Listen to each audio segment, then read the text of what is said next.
Shemoth chapter 2. And a man of the house of Louis went and married a daughter of Louis. And the woman conceived and bore a son, and she saw that he was a lovely child, and she hid him 3 months. And when she could hide him no longer, she took an ark of wicker for him, and coated it with tar and pitch, and put the child in it, and laid it in the reeds by the edge of the river. And his sister stood at a distance to know what would be done to him. And the daughter of Pharaoh came down to wash herself at the river, and her young women were walking by the river side. And when she saw the ark among the reeds, she sent her female servant to get it, and opened it, and saw the child, and see, the baby wept. So she had compassion on him, and said, "This is one of the children of the Hebrews." And his sister said to Pharaoh's daughter, "Shall I go and call a nurse for you from the Hebrew women to nurse the child for you?" And Pharaoh's daughter said to her, "Go." And the young woman went and called the child's mother. And Pharaoh's daughter said to her, "Take this child away and nurse him for me, then I shall pay you your wages." So the woman took the child and nursed him. And the child grew, and she brought him to Pharaoh's daughter, and he became her son. And she called his name Moshe, saying, "Because I have drawn him out of the water." And in those days it came to be, when Moshe was grown, that he went out to his brothers and looked at their burdens. And he saw a Mitzrayim striking a Hebrew, one of his brothers.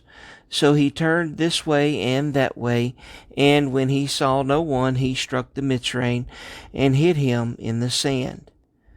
And he went out the second day and saw 2 Hebrew men fighting.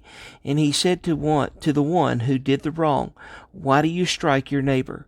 And he said, "Who made you a head and a judge over us? Do you intend to kill me as you killed the Mitzrayim?" And Moshe feared and said, "Truly the matter is known." And Pharaoh heard of this matter, and he sought to kill Moshe. And Moshe fled from the face of Pharaoh and dwelt in the land of Midian. And he sat down by a well. And the priest of Midian had 7 daughters, and they came and drew water, and they filled the troughs to water their father's flocks. But the shepherds came and drove them away. Then Moshe stood up and came to their rescue and watered their flock. And they came to Reuel, the father, and he said, "How is it that you have come so soon today?" And they said, "A Mitzrayim rescued us from the hand of the shepherds, and he also drew enough water for us and watered the flock." And he said to his daughters, "And where is he? Why did you leave the man? Call him and let him eat bread." And Moshe agreed to dwell with the man, and he gave Zipporah his daughter to Moshe.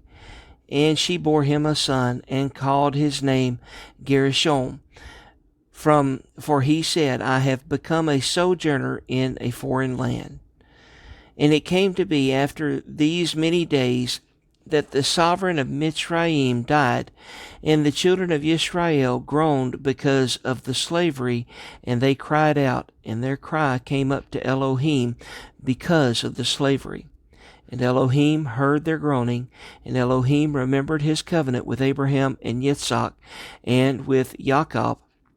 And Elohim looked on the children of Israel, and Elohim knew.